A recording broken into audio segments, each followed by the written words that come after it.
Pues buenas tardes a todos.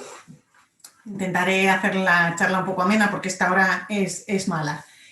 Bueno, lo que me piden que os hable es pues de la situación global y de las tendencias en el ámbito de los ensayos clínicos y intentar llevar el hilo en base a la experiencia COVID que hemos pasado desde marzo del año pasado hasta ahora y las repercusiones que esto ha podido ir teniendo en nuestro ámbito, en el de los ensayos clínicos. Entonces, me gustaría retrotraeros a finales del año 2019, en el que, en el ámbito de los ensayos clínicos todos estábamos muy felices y estábamos intentando buscar estrategias para conseguir la excelencia en ensayos clínicos. En aquel entonces, parece que ha pasado mucho, pero no ha pasado mucho más de un año. Farmaindustria, que es para el que no lo conozca, es un consorcio de industrias farmacéuticas de las más importantes a nivel internacional, a nivel nacional y a nivel, de manera globalizada, nos proponía una serie de criterios que ellos consideraban como criterios de excelencia en ensayos clínicos, cuando se ejecutan, que es nuestro ámbito. Nosotros en la unidad de ensayos clínicos no diseñamos los ensayos, sino que lo que hacemos es coger el protocolo que ha sido aprobado por la agencia reguladora, por el comité de ética y lo ponemos en marcha desde el inicio, reclutando a los pacientes hasta que se acaba la última visita del ensayo.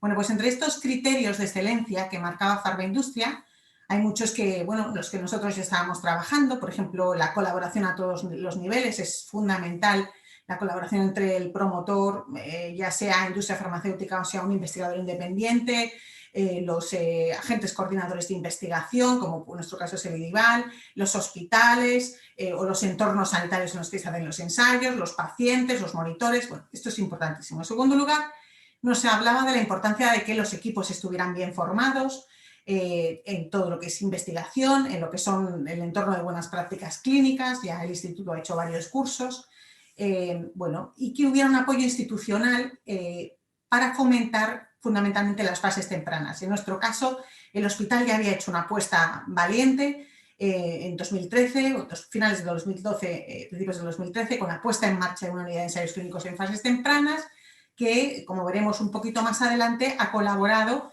en que la comunidad arrancase y esté creciendo año a año en la ejecución de estos ensayos en fases más tempranas, que son los que tienen más riesgo y mayor complejidad y que exigen mayores equipos con mayor calidad y equipamientos y unidades con mayor calidad.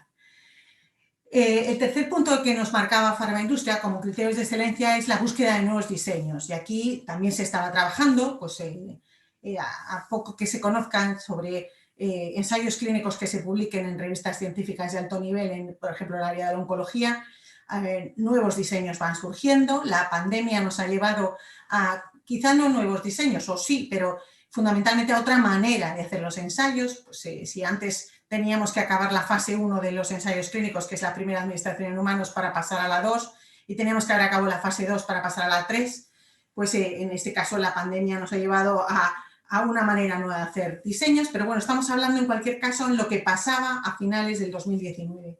Las métricas, la rapidez en el reclutamiento por parte de los centros, los compromisos con los pacientes que se iban a incluir en los ensayos, esto también otro criterio de excelencia, los retos digitales, y aquí no me voy a detener porque estos sí que se han acelerado de manera muy considerable con la pandemia, la eficiencia, es decir, el uso de recursos de manera eficiente, la agilidad en la gestión, la manera de gestionar los productos en la investigación, los procedimientos normalizados de trabajo que asegurasen que todos los procesos se hacen de la misma manera, garantizando la calidad y las sinergias. Y esto era un ámbito en el que estábamos trabajando todos, en especial en las unidades de ensayos clínicos en fases tempranas y, a un ritmo más o menos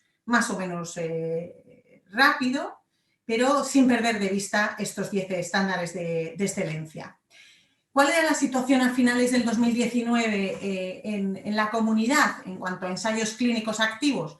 Pues lo que veíamos, ya concluido el año 2019, era una progresión significativa en cuanto al número de ensayos clínicos que se estaban haciendo en la comunidad, y especialmente, como ya os he dicho en la diapositiva anterior, a expensas de ensayos clínicos en fases más tempranas.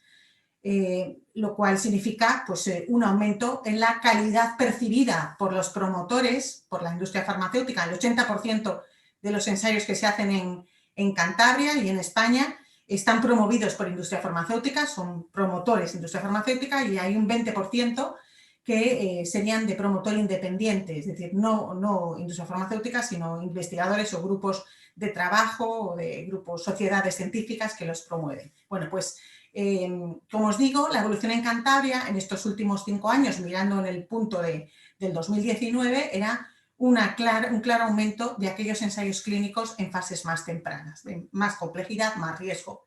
Pero esto no era una cosa aislada, sino que llevaba un paralelismo con la situación a nivel nacional, de tal manera que en abril del 2019, en una reunión en Madrid de puertas abiertas, en base a tratar el tema de ensayos clínicos en general, ya se traían sobre la mesa unos datos en relación a qué estaba ocurriendo en España con relación a los ensayos clínicos.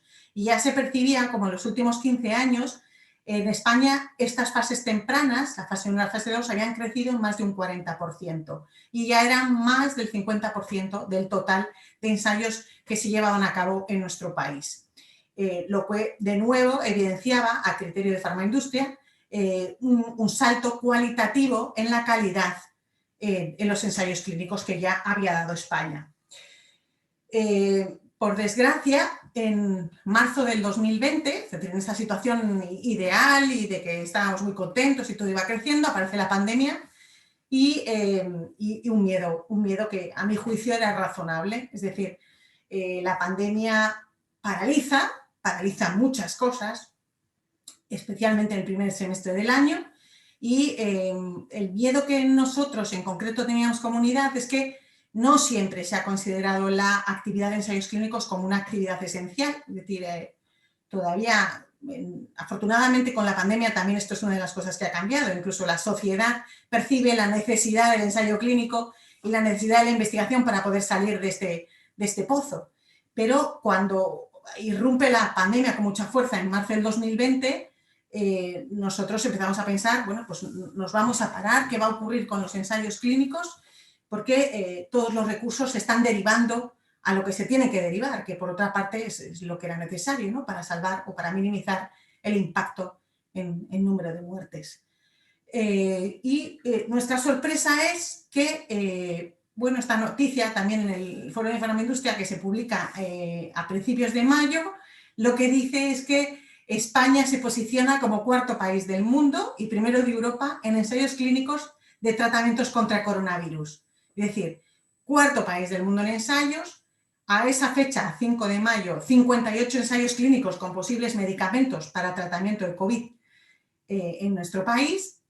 Una estimación de unos 28.000 pacientes a ser reclutados para formar parte de estos ensayos clínicos y una participación de unos 332 centros hospitalarios en el entorno de estos 58 ensayos clínicos. Y además hay una noticia más, y es que echando un vistazo al portal de ensayos clínicos de la Agencia Española del Medicamento, en el que se registran todos los ensayos autorizados y que se ponen en marcha en nuestro país, bueno, pues en ese primer semestre del año pasado, del 2020, se habían autorizado 400 ensayos.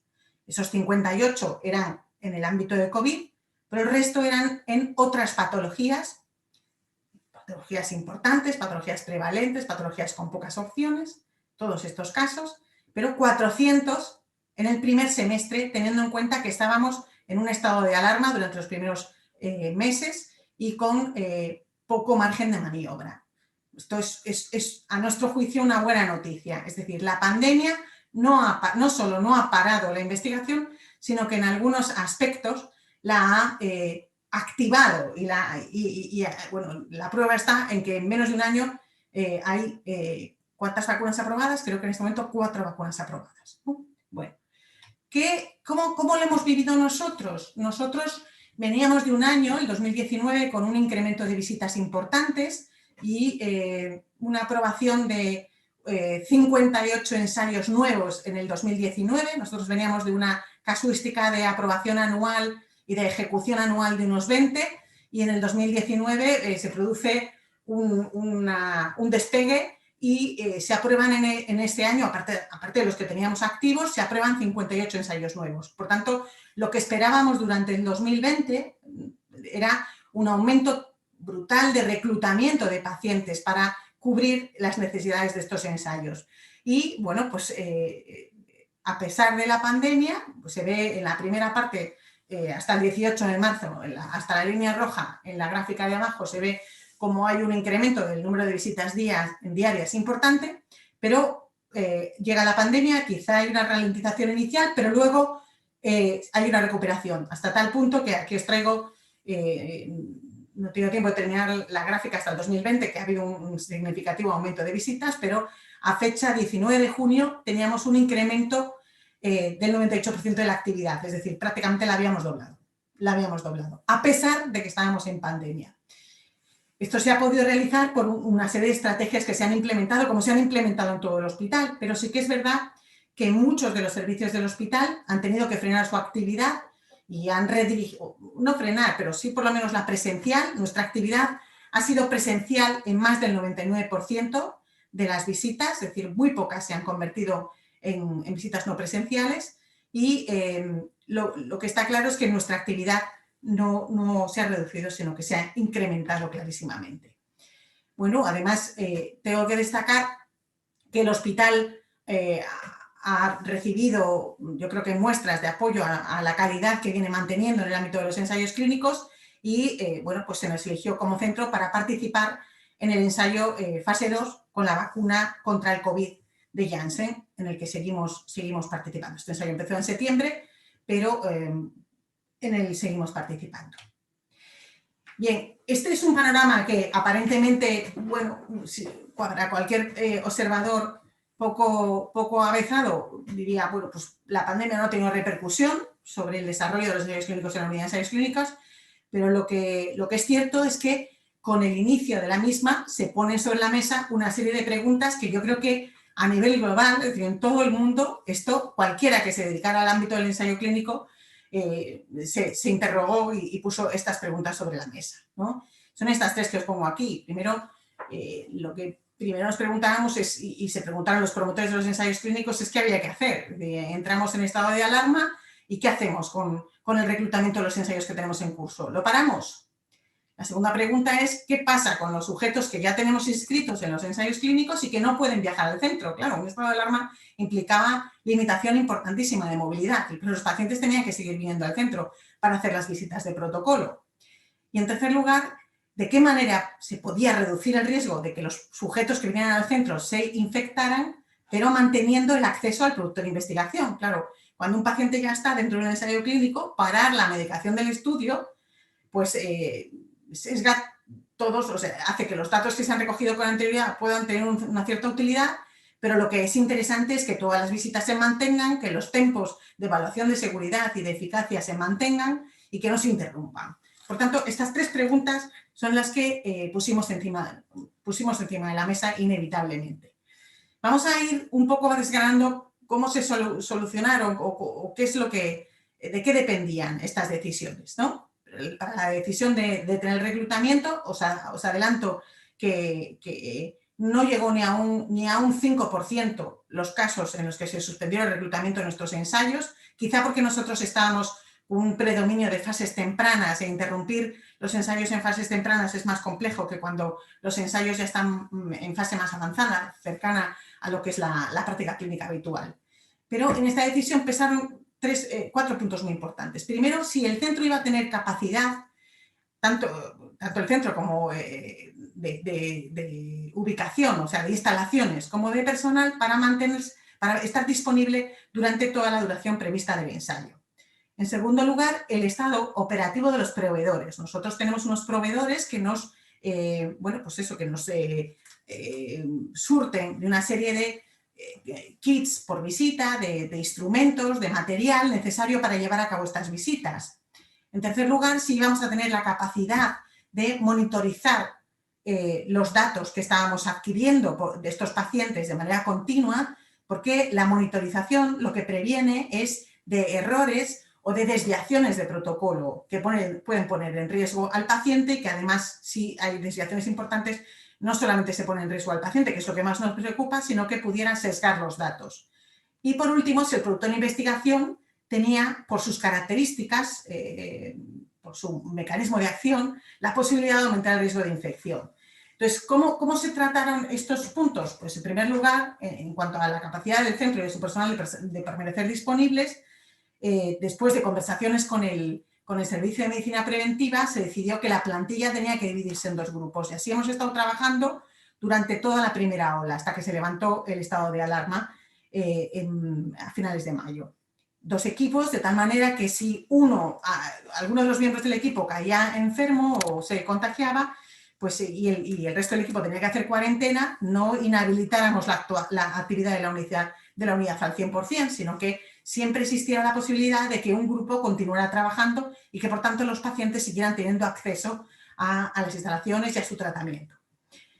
Hemos tenido problemas iniciales y hemos hecho encaje de bolillos y Tetris con los suministros que teníamos para llevar a cabo las visitas. Es decir, si nosotros teníamos que enviar muestras específicas de aspirados de médula, de sangre periférica, de orina, etcétera, a laboratorios centrales, la unidad trabaja mucho con laboratorios centrales, es decir, todos los centros que hacen un ensayo clínico envían las muestras al mismo laboratorio, de tal forma que luego el sesgo del análisis sea muchísimo menor.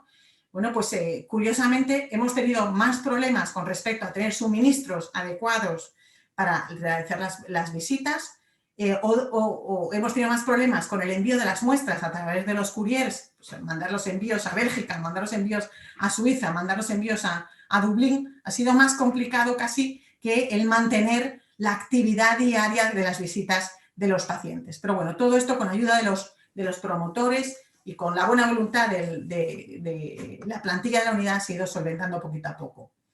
En cuanto a la posibilidad de que los productos aumentaran el riesgo de infección, como os digo, nosotros trabajamos fundamentalmente con fases tempranas en las que los pacientes en muchos casos necesitaban estos tratamientos y por tanto no se han interrumpido a pesar de que pudiera existir un ligero incremento de riesgo de infección por COVID. Lo que hemos mantenido son unas medidas, como os explicaré más adelante, para proteger, ¿no? Para proteger de la infección, que es lo que yo creo que nos ha ayudado. De hecho, de todos los pacientes atendidos en el primer semestre, solamente hemos tenido un caso diagnosticado de COVID en la unidad.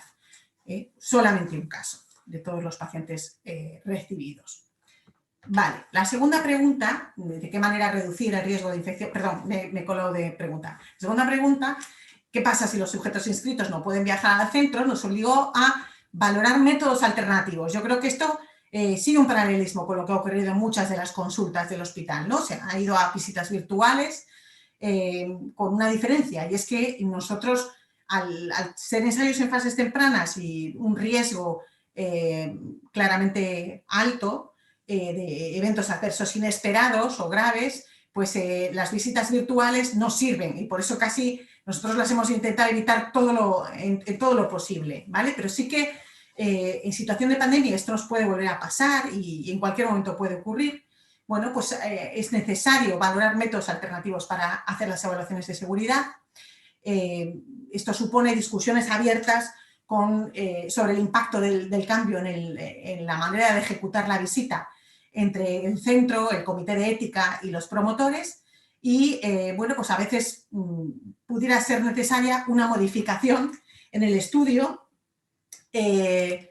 para mantener el balance riesgo-beneficio favorable e incluso en alguna ocasión hubiera podido tener que llevar, que eso seguro que de manera global ha ocurrido, a suspender el ensayo por no poder garantizar este beneficio, este binomio beneficio, este riesgo-beneficio favorable para el paciente.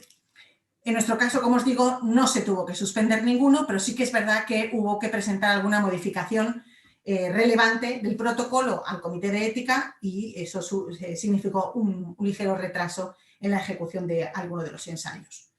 Y por último, ¿de qué manera podíamos reducir el riesgo de infección del sujeto mientras manteníamos el acceso al producto de investigación? Entonces, el producto de investigación es como si dijéramos la estrella invitada, ¿no?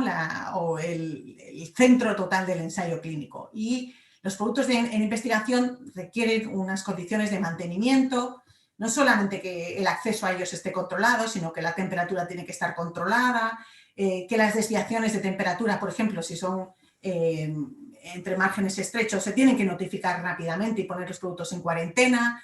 Es complejo el manejo del producto de investigación. Y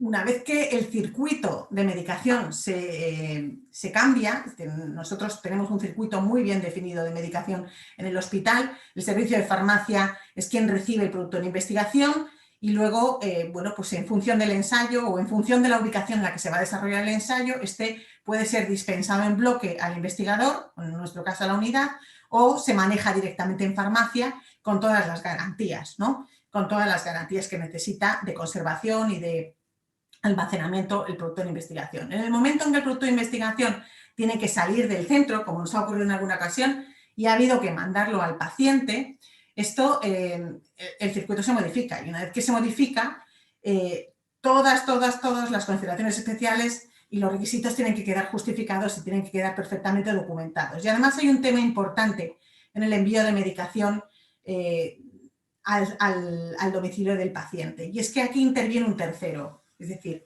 en todo el circuito que está en el hospital, cuando se maneja el producto de investigación, todos los que lo manejan están con esa función de manejo del producto de investigación delegada en los logs del ensayo. Es decir, esa función está caracterizada y es nominal. En el momento en que la medicación tiene que ser enviada, por ejemplo, de la unidad al domicilio del paciente, entra en juego un tercero y aquí entra también en juego la ley de protección de datos. Es decir, en los pocos casos en los que tuvimos que enviar la medicación a casa de los sujetos, por ejemplo, en algunos pacientes en el ámbito de ensayos clínicos de respiratorio, en los que eran los pacientes de mayor alto riesgo y no podían venir al centro a visitas puntuales, para poder mandar la medicación a su domicilio, el paciente tuvo que aceptar que hiciéramos una cesión de sus datos a un courier y luego tuvo que rellenarse, o se tuvieron que rellenar un montón de documentos para la trazabilidad de esa medicación. Se tuvo que diseñar antes del envío de la medicación un procedimiento normalizado de trabajo pactado entre el promotor y el centro y el paciente para que esa trazabilidad existiera y garantizar que las condiciones de envío y de almacenaje del medicamento fueran las que exigía el promotor, ¿vale? Para que después no hubiera problemas con la misma y no pudiéramos atribuírselas pues a un mal manejo de la medicación. Por tanto, esto no era sencillo y, como os digo, la mayor parte de las visitas en nuestro caso han seguido siendo presenciales, pero no tengo ninguna duda de que el envío de algunas de nuestras medicaciones a domicilio, si hubiéramos tenido que hacerla, hubiera imposibilitado el continuar con el ensayo, dadas las características de manejo que tiene. Por tanto, en un ensayo clínico está claro que lo más importante es garantizar la seguridad de los participantes, pero también sabemos que hay posibilidad o que se permiten algunas pequeñas desviaciones de protocolo para mantener esta seguridad de los pacientes en situaciones de emergencia, es decir, en situaciones agudas. Si yo tengo que garantizar la seguridad del paciente, las normas de buena práctica clínica permitirían unas pequeñas desviaciones siempre y cuando fuera en situaciones de emergencia y para garantizar esa seguridad. Sin embargo, no se pueden perder de vista ni el cumplimiento de las normas de buena práctica clínica ni los estándares éticos como la Declaración de Helsinki en ningún momento. Es decir, para continuar un ensayo clínico, bien sea original o bien sea modificado por las necesidades de la pandemia, debemos tener claro que tiene que existir un binomio beneficio-riesgo favorable a los sujetos y que en todo momento tenemos que evaluar, por tanto, estos tres puntos, ¿no? Los riesgos y los beneficios de la intervención del producto de investigación durante la pandemia. Tenemos que evaluar la capacidad de garantizar la seguridad del sujeto y monitorizarlo adecuadamente y debemos evaluar la capacidad para continuar recopilando los datos significativos y razonablemente completos que son de los que vamos a extractar después los resultados del ensayo. Si no podemos si no podemos garantizar la evaluación y cumplir los tres puntos anteriores, entonces no vamos a poder cumplir con la conducta ética básica en investigación y, por tanto, mejor finalizar el ensayo y no seguir. Vale, ¿Qué ha propiciado la pandemia? Bueno, pues la pandemia en todo el entorno sanitario lo que ha propiciado, desde luego, es la incorporación de un montón de medidas para minimizar los riesgos, que si las analizamos son muy similares a las que se han contemplado en todos los servicios del hospital, pues cambios en la organización de los equipos, distribución de pacientes, circuito de acceso, todo el material pues de mascarillas, etcétera, preventivo para no contagiarnos. Pero en el ámbito de los ensayos clínicos, lo que ha propiciado es que trabajásemos mucho más en dos ámbitos muy importantes. Uno que es la descentralización del ensayo clínico, en la que ya teníamos, bueno, así, unas pinceladas de experiencia, y otro segundo punto que es la monitorización remota, pero no la monitorización de los pacientes, sino la monitorización de cómo se estaba llevando a cabo el ensayo clínico. Ahora lo veremos. Y curiosamente, ambos son retos digitales. Y si os acordáis, uno de los puntos que se consideraba excelencia en el ámbito de los ensayos clínicos por farmaindustria y en el ámbito de manera global en todo el mundo, eran los retos digitales. Bueno, pues los vamos a ver. Vamos a hablar primero de qué es un ensayo descentralizado, de qué supone el ensayo descentralizado en nuestro caso, en la pandemia, ¿no? Entonces hay muchos términos que se utilizan para describir lo que es un ensayo descentralizado. Algunos hablan de ensayo virtual, otros hablan de ensayo remoto, otros ensayos sin centro, ensayo híbrido, pero la definición exacta, bueno, pues la FDA no hace muchos meses que la define como la dispersión o bueno, ya siento utilizar la palabra que defino en la definición, pero es la descentralización o dispersión de las operaciones, de los procedimientos propios del ensayo clínico, utilizando una tecnología para comunicarnos con los participantes del estudio y recopilar los datos. Entonces, esto no se puede confundir con otro término que es el ensayo virtual, pero no este virtual que utilizan como sinónimo, sino el ensayo virtual que se basa en modelos informáticos. Es decir, desde hace unos años se están empezando a proliferar herramientas informáticas que durante la fase preclínica, es decir, durante la fase de experimentación animal con un producto, empieza a utilizar datos derivados de esa fase preclínica para hacer modelaje informático, intentando definir pues, las Ns más apropiadas para conseguir tener mayor eficacia o testar mejor la eficacia o la seguridad de los productos que después pasarán a la fase clínica, a la fase en humanos. Esto no es lo mismo que un ensayo descentralizado, ¿de acuerdo? Lo vamos a ver. Entonces, esta definición de ensayo descentralizado nos permite ponernos en dos escenarios diferentes. Por ejemplo, un ensayo descentralizado por completo. Aquí el sujeto, desde el principio hasta el final del ensayo, lo que hace es participar desde su hogar o desde otro lugar que no es el centro en el que teóricamente se está dirigiendo la ejecución del ensayo. Estos ensayos utilizan o podrían utilizar consentimientos informados electrónicos, puesto que el paciente no viene físicamente a firmarlo al centro. El producto de investigación se le enviaría a su domicilio directamente y los datos se capturarían directamente al participante a través de tecnología de salud digital. Y quizá lo más problemático sería el tema de las muestras, puesto que bueno, pues esas muestras siguen siendo necesarias a pesar de que sea un ensayo descentralizado. Y aquí, bueno, pues el paciente puede acudir a un laboratorio concreto o a un punto de extracción concreto que se haya pactado antes de iniciar el ensayo, o bien los equipos del propio centro podrían desplazarse a su domicilio para hacer esta extracción. De hecho, en el ensayo clínico con la vacuna COVID, nosotros tuvimos que planificar la posibilidad, dentro de un rango de kilometraje alrededor del hospital, de que si uno de los pacientes dentro del ensayo de vacunas tuviera una sospecha de COVID, pues el equipo se tuviera que desplazar a domicilio, a coger la PCR y hacer las extracciones de serología. Bueno, pues eso se planificó. La verdad es que no se ha llegado a ejecutar, no ha sido necesario, pero eso estaba planificado. Eso sería una muestra de un procedimiento de ensayo clínico descentralizado. Esto en un completo. Sin embargo, lo que más estamos viendo en nuestro ámbito y en lo que nosotros ya hemos participado son en los ensayos descentralizados híbridos, que incluyen elementos de los ensayos clínicos tradicionales y del modelo de ensayo clínico descentralizado. Aquí permite flexibilidad para el paciente, es decir, tenemos una cosa muy buena, y es que no tiene que venir al centro en todas las visitas, lo que en muchos casos a los pacientes les facilita la participación en el ensayo, pero por otra parte hay visitas obligatorias de cumplimiento en el centro, con lo cual el médico no pierde ese contacto cara a cara con el paciente. Es decir, contacto cara a cara a través de una entrevista virtual lo tenemos, pero todos somos conscientes de que se nos escapan cosas. Mientras que la visita presencial, ¿vale?, en la que puede haber una exploración, puede haber, bueno, pues facilita mucho más y mantiene, a nuestro juicio, mejor la seguridad del sujeto y la integridad de los datos.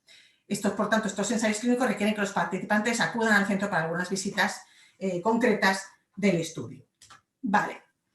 ¿Qué ventajas le vemos al ensayo descentralizado? Pues le vemos, bueno, primero que en situaciones de pandemia permite que muchos de los ensayos clínicos sigan ejecutándose, ¿no?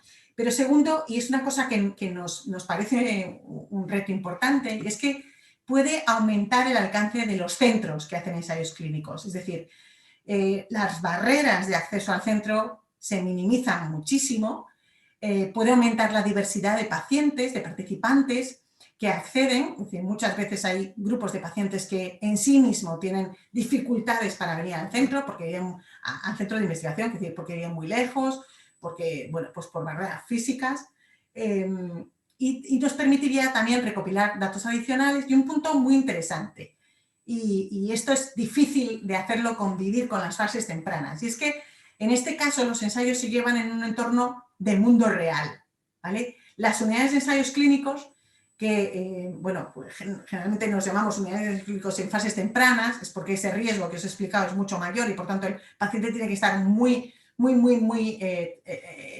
médico y el investigador tiene que estar muy encima del paciente para detectar rápidamente si algo no va bien. Pierden esta cuestión del entorno del mundo real. También es verdad que nosotros somos conscientes de eso y que no queremos hacer ensayos en fases tempranas en el mundo real. Esto va más enfocado a los ensayos más avanzados. Pero bueno, es importante también saber, porque después las conclusiones que extrapolamos de los ensayos en fases tempranas, tarde o temprano, si han sido favorables, se van a exponer en población en el mundo real, ¿no? Bueno, pues estos ensayos contemplan esa faceta del entorno en el mundo real. Bueno, en la actualidad hay muchísimas tecnologías diferentes disponibles para comunicarnos con los pacientes en sus domicilios o en otros entornos y recopilar datos, tantas que a veces resulta difícil elegirlas. Gracias a Dios nosotros no hacemos diseño de ensayo, pero cuando hay que hacer el diseño de ensayo hay que decantarse por cuál es la mejor herramienta virtual para poder obtener datos importantes en el ensayo, que luego van a servir para decidir si la intervención es adecuada o no, y si nos sirve o no sirve, pues la elección se complica. Y de este listado que tenéis aquí, pues nosotros antes de la pandemia ya teníamos alguna experiencia, por ejemplo, con los diarios electrónicos, los e-diaries, por ejemplo, en el ámbito de la migraña, ya teníamos experiencia en ensayos con pacientes que se llevan este diario electrónico a casa y a los que se les pide que día a día ellos vayan notificando si han tenido migraña o no han tenido, cuál es el tipo de migraña que han tenido, si han tomado medicación para esa migraña o no. Estos datos son muy valiosos porque tomando el producto de investigación nos permite saber casi en tiempo real, porque el paciente va rellenando sus episodios en tiempo real, pues si ha mejorado la frecuencia de episodios, la intensidad, etc.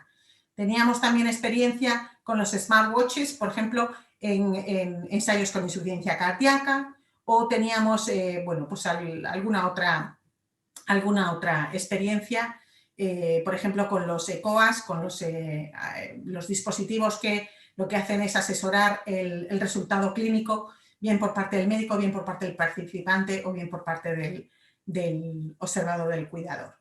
Pero lo que se pretende con estos ensayos descentralizados es llevarlos mucho más allá y obtener un volumen de datos muchísimo mayor de lo que estamos hasta este momento teniendo. Vale, no sé cuánto tiempo me queda, yo creo que poquito, pero quería pasar por encima por lo menos de los retos. Estos ensayos descentralizados suenan muy bien, pero son difíciles de implementar y además tienen una serie de retos todavía que conseguir y que perfilar para llegar a la excelencia, a su vez. Por ejemplo, os voy a plantear 5 retos importantes que todavía no están solucionados del todo, derivados de este tipo de, o de esta manera de hacer ensayos. Por ejemplo, el cumplimiento, ¿vale?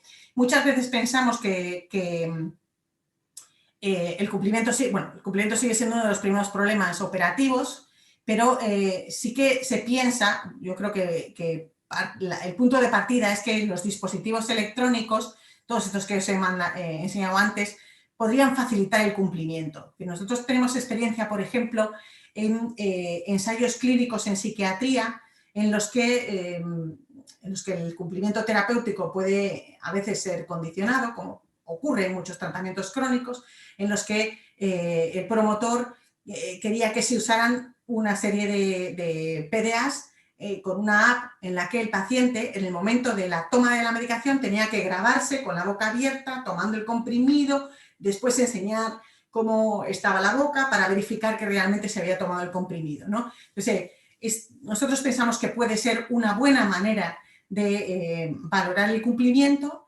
pero bueno, pues aún con problemas como puede ser la privacidad o como puede ser la autenticación de datos. Bueno, en este aspecto, además, las leyes de privacidad y las consideraciones legales son bastante complejas y todavía se complica más en que no todos los lugares del mundo son iguales las leyes, pero lo que sí que está claro es que hay que seguirlas y que hay que incluirlas. Se plantean también problemas como quién controla o quién posee los datos, si es el proveedor de la tecnología, si es el promotor, si es el centro que está haciendo el ensayo, y el problema de la autenticación de los datos, ¿no? Es decir, cuando nosotros le damos al sujeto de ensayo un dispositivo electrónico, un sensor portátil, tenemos que tener claro que quien está rellenando los datos o que de quien parten esos datos es del propio sujeto que está incluido en el ensayo y no de otro. Y esto a veces no es fácil, fundamentalmente con determinados grupos de edad en los que pues, no leo bien con las gafas lo que dice la tablet o no entiendo, entonces me está ayudando otro que está al final tomando las decisiones sobre lo que yo contesto. Esto es complejo y lo que sí que está claro es que cada vez más de lo que se habla es de la necesidad de integración de tecnologías avanzadas como reconocimiento facial para garantizar que la recopilación de datos se está haciendo a partir del propio sujeto. Vale. El segundo problema, y paso un poco de puntillas, es la trazabilidad de los datos. Bueno, pues tenemos dispositivos móviles que proporcionan datos 24 horas, pero bueno, pues a veces la trazabilidad, el saber dónde empieza la recogida y cuando llega al centro, cómo llega y cómo se integran en los cuadernos de recogida de datos, que es donde al final nosotros estamos de manera habitual transcribiendo los datos de documentos fuente, cómo se integran y cómo se trazan. Es decir, la trazabilidad es un punto muy importante. Voy a pasar un poco por encima porque si no, no voy a llegar, que la presentación es un poco larga. El tercer punto sería la integración de nuevas tecnologías. Mirad, este es un punto que para nosotros es crítico. Cuando se lleva a cabo un ensayo clínico podemos tener hasta 30 sistemas diferentes, cada uno con credenciales, capacitación, interfaces, soporte, validaciones, actualizaciones y compilaciones independientes. Es decir, nosotros cuando ejecutamos el ensayo clínico tenemos una plataforma para gestión de la medicación, otra plataforma para gestión de los resultados analíticos y de las extracciones de las muestras, otra plataforma donde recogemos los datos de evolución médica, otra plataforma y así, entre otros. Si quien tiene que ocuparse de alimentar esas plataformas para que esa información llegue al centro desde el domicilio del paciente es el propio paciente, esto no se va a percibir de una manera amigable. Y lo que tenemos muy claro es que todavía las tecnologías no están integradas. No están integradas, pero no solo a nivel del paciente, que es lo que nos preocupa en este momento, sino que es que nosotros mismos en el hospital y a nivel del promotor no las tenemos integradas y esto dificulta. Y bueno, pues este es un camino importante para trabajar. Mirad, antes de la pandemia, antes del COVID, el desafío era cómo podíamos pasar los datos que nosotros teníamos en los registros médicos, transferirlos a los cuadernos de recogida de datos electrónicos que están anonimizados. Es decir, la información en los cuadernos de recogida de datos electrónicos es una información que está anonimizada. No se sabe. ¿Para qué? Para que luego el promotor pueda explotar esos datos sin tener información personal, ¿no? Bueno, pues el paso de la información de nuestros registros de historia clínica al cuaderno de recogida de datos es como una misión imposible en algunos centros, entre otros en el nuestro, ¿vale? Hay cada vez más compañías informáticas que están intentando hacer esta transferencia y hay comunidades que están más avanzadas que otras. Pero bueno, esto que es un reto y que era lo que teníamos antes del COVID, ahora resulta que ya no solo es eso, que es que ahora necesitamos que nuestros sistemas integren también toda la información, que es una información brutal en contenido, en peso, de esos dispositivos electrónicos que estamos dando a los pacientes para que recopilen datos fuera, etc. Es complejo, es una situación compleja. El cuarto reto, mantener a los pacientes de ensayo. Bueno, pues los ensayos descentralizados pueden ser una oportunidad para aquellos pacientes que no pueden o no quieren venir al centro, esto está claro, pero bueno, pues es un reto porque hay algunos que no quieren nada que ver con la tecnología, no quieren tener nada que ver con ella, otros sí. Y por último, y el último reto sería la fiabilidad y calidad de los datos. Entonces, fijaros, aquí solo os voy a poner un ejemplo. La información es una de las diapositivas, pero os quiero poner un ejemplo. Una cosa tan sencilla como puede ser, a nuestro juicio, una toma de tensión arterial o una medición de la saturación o una temperatura, una cosa tan sencilla como nosotros, como este acto en el hospital, bueno, pues no necesariamente tiene que seguir la misma forma de hacerse, el mismo modus operandi en casa. De tal manera que una tensión arterial que tomada aquí tras 5 minutos de reposo, colocado el manguito de manera adecuada sobre la arteria radial, etcétera, puede convertirse en una chapuza medida en casa. Entonces, nuestros datos, los que estamos tomando, algunos tan sencillos como una tensión arterial o como una temperatura o como una saturación, tienen que ser fiables. No digamos cuando los datos se refieren a otras evaluaciones de respuesta del fármaco, no datos subrogados, sino datos directos.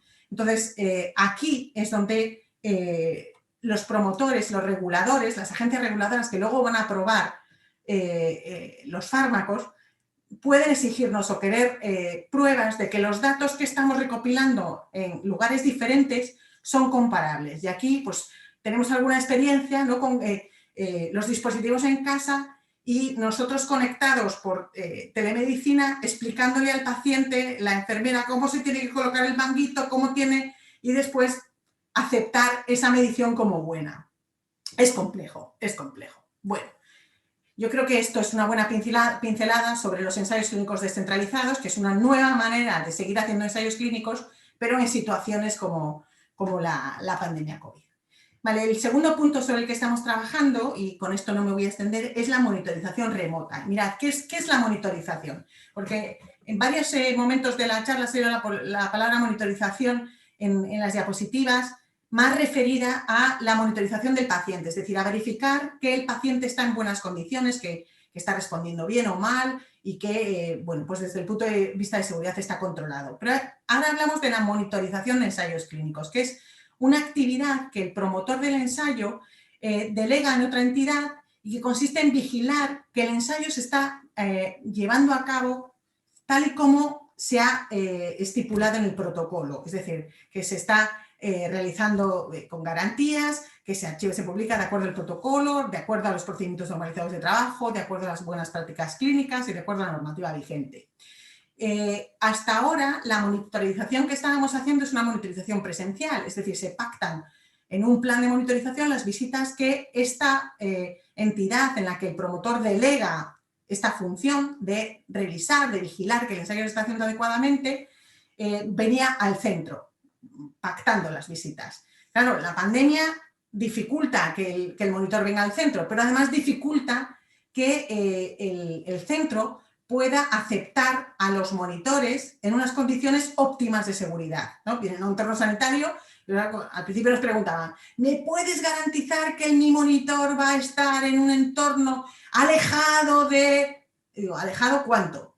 ¿Alejado cuánto de las zonas COVID? No, va a estar en zona COVID, pero ¿alejado cuánto? ¿Cuánto consideras tú? Esto ha complicado bastante. Y por eso aparece esta figura que ya se venía pergeñando antes de la epidemia, pero que ahora se ha precipitado, que es la monitorización remota, ¿no? El centro ejecutaría el ensayo clínico como habitualmente, sus visitas, lo que haría sería, bueno, escribir, por supuesto, la historia del paciente, cargar los datos en el cuaderno de recogida de datos del promotor Y luego el monitor, desde su casa o desde su empresa, debería poder acceder a los datos fuente, es decir, los datos en historia clínica,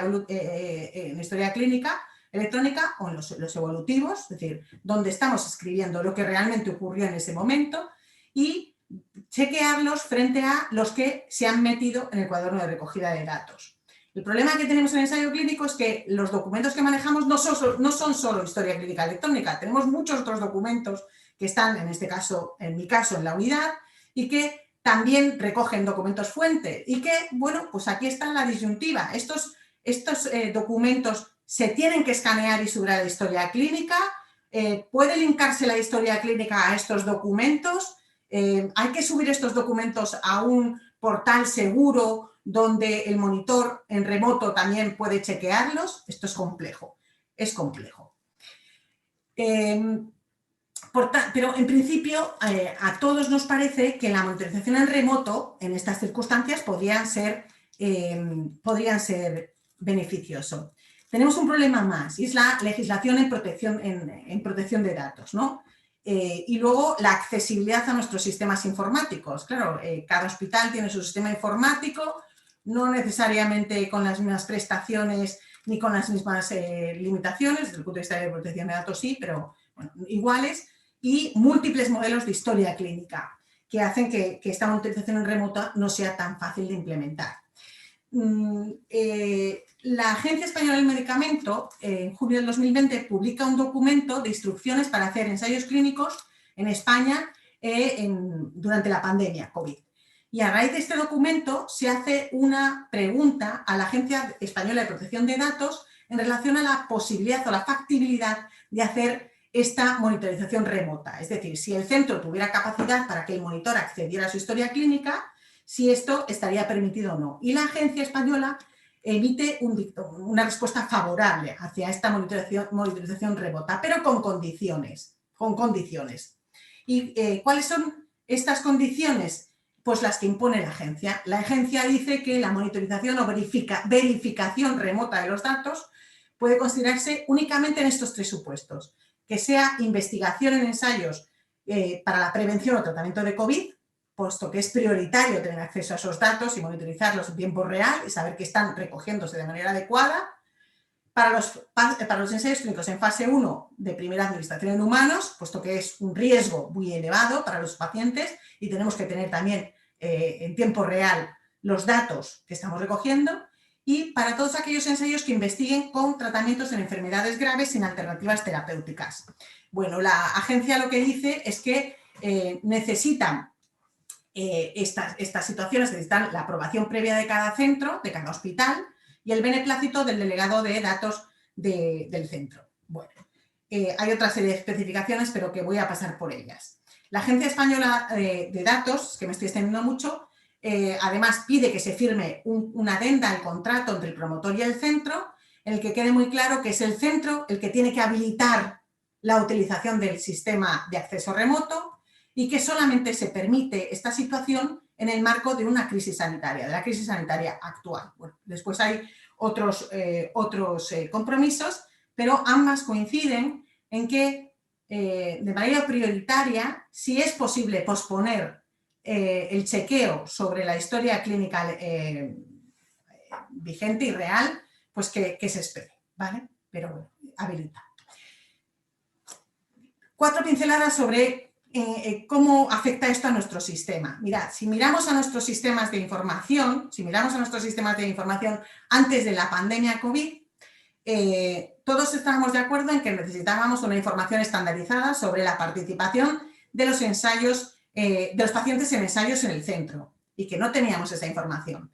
Todos estábamos de acuerdo en que necesitábamos que hubiera un contacto permanente de referencia al ensayo en el que el paciente estaba participando. Pues si el paciente venía a urgencias en una situación de emergencia y era necesario, en el caso de un ensayo ciego, romper el ciego y saber en qué tratamiento estaba o qué podía dárselo y qué no podía dárselo, pues es difícil, salvo que el paciente lleve una tarjeta autorizada por el comité, que en algunos ensayos ocurre, por el comité ético, era difícil saber si el paciente estaba en ensayo o no. Y, sobre todo, era más difícil tomar decisiones en base a esa participación del paciente en el ensayo. Y todos estábamos de acuerdo en que necesitábamos acceso adecuado para la monitorización.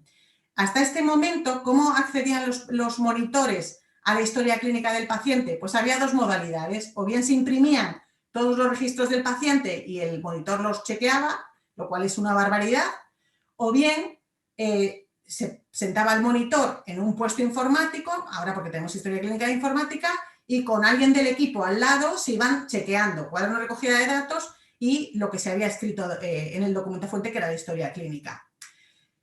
Bueno, ¿qué pasa con la pandemia y con la monitorización remota? Pues que todo el mundo se está poniendo las pilas. Todo el mundo se está poniendo las pilas porque inevitablemente vamos a tener que ir a esta monitorización, aunque no sea sencillo. Entonces, ¿qué se ha hecho con la llegada de la pandemia? Esto por lo menos ha movilizado en nuestro sistema.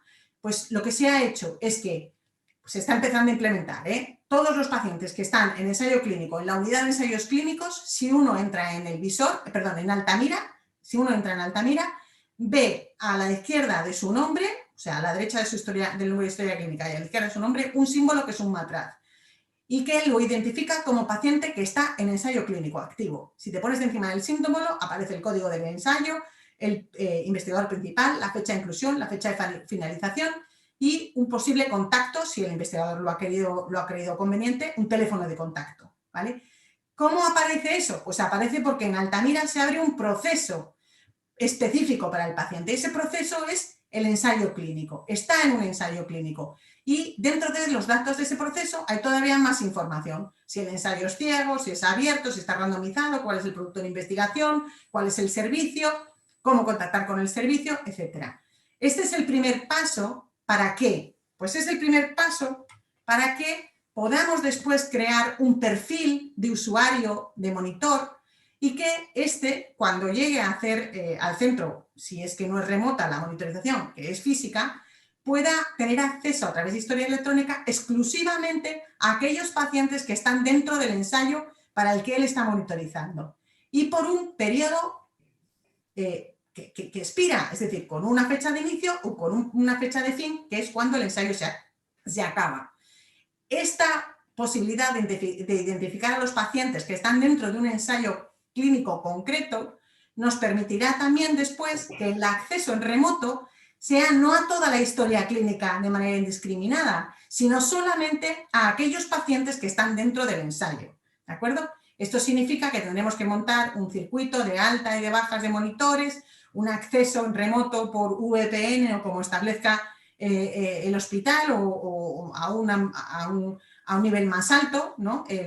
La propia comunidad, pero está claro que estamos en la vía. Por lo menos la pandemia ha servido para empezar a poner en marcha esta rueda de lo que en el futuro pudiera ser la monitorización remota. Bueno, hasta aquí llegamos. Le he comido un poco de tiempo a la doctora Mar García Saiz. Espero que me disculpe. No sé si tenéis alguna pregunta.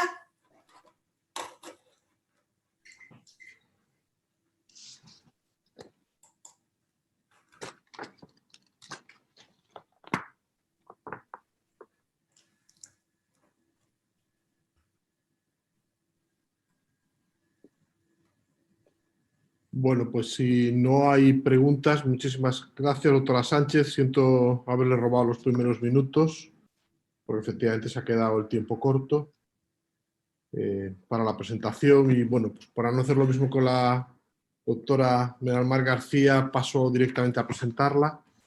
La doctora María del Mar García es jefa de farmacología clínica del Hospital Universitario Marqués de Valdecilla.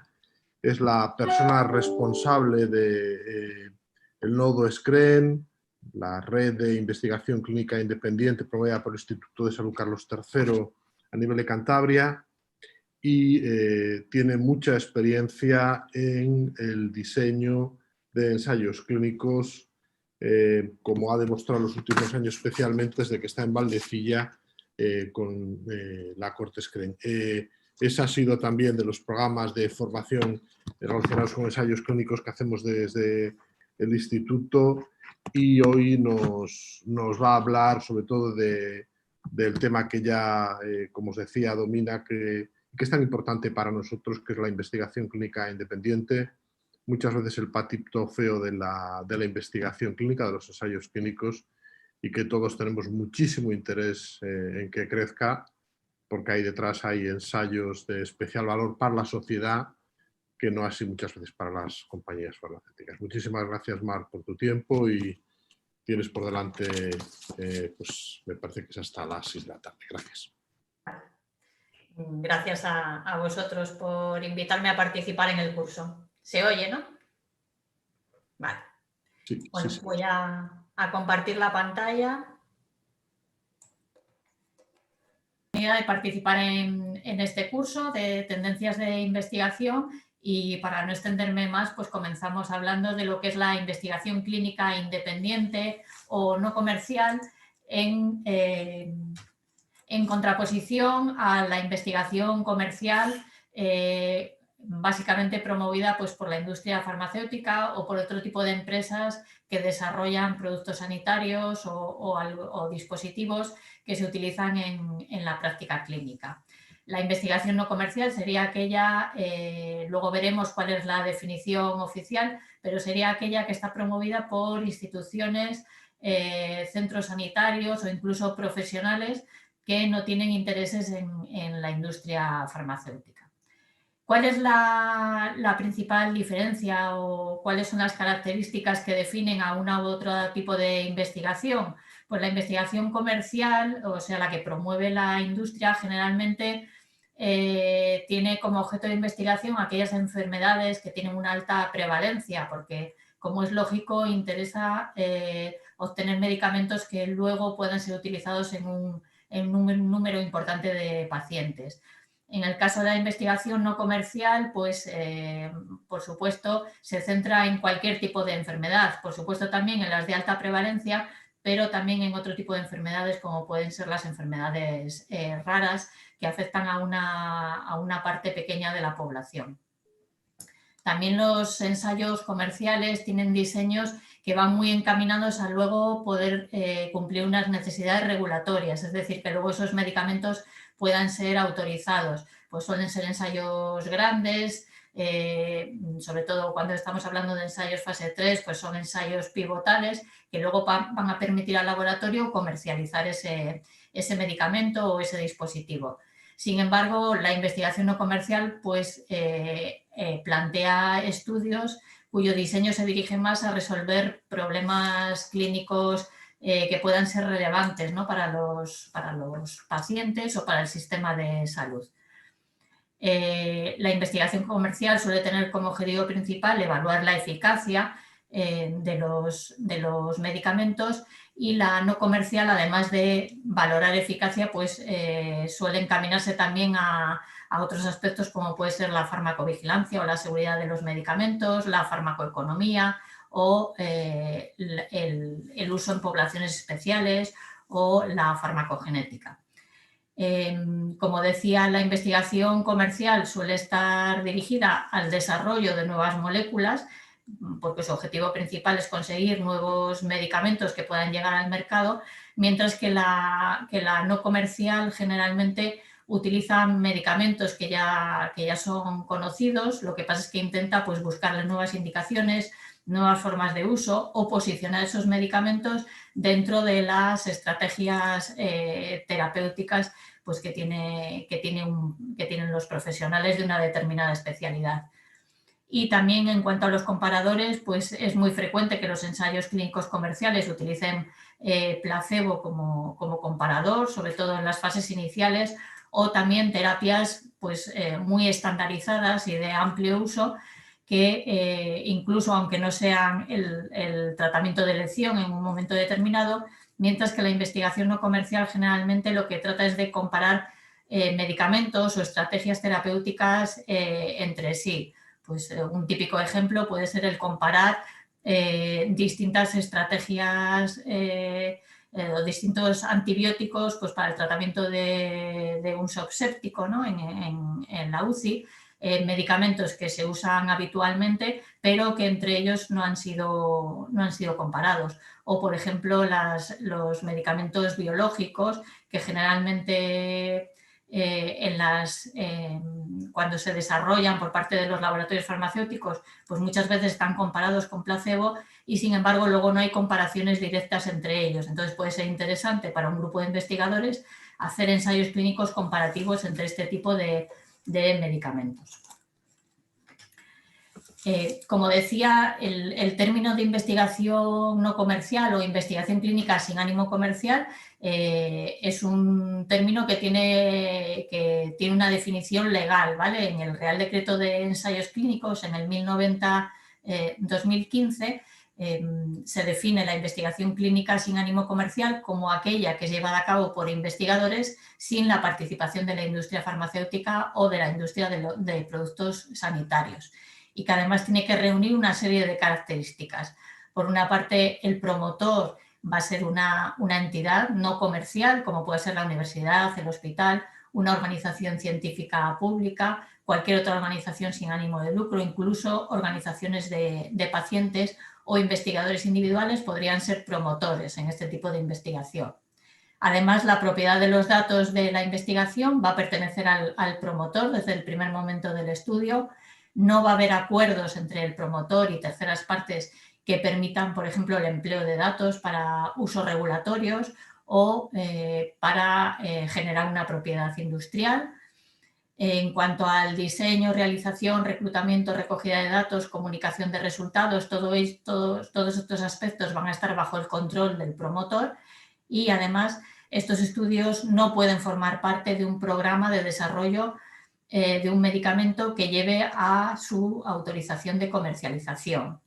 Estos aspectos son importantes porque si bien no...